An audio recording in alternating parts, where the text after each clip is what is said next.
Azərbaycan Respublikası Prezidenti tərəfindən Respublikanın Cinayət Məcəlləsinə və Terrorçuluğa qarşı mübarizə haqqında qanununda dəyişiklik edilməsi barədə qanun təsdiq edilib. Dəyişikliklərə görə Cinayət Məcəlləsinə yeni 214-4-cü maddə əlavə olunub.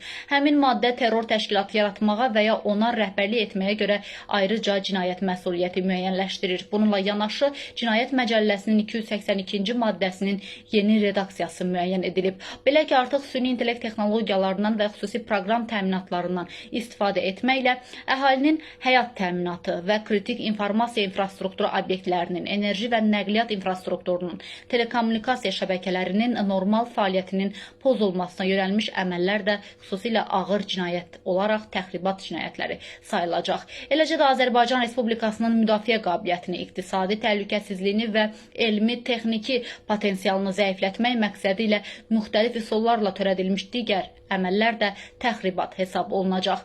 Azərbaycan Respublikası Prezidenti İlham Əliyevin 8 may 2026-cı il tarixli fərmanı ilə sadalanan cinayətlərə görə ibtidai araşdırma aparmaq səlahiyyətinin Azərbaycan Respublikası Dövlət Təhlükəsizlik Xidmətinə aid olduğu müəyyənləşdirilib.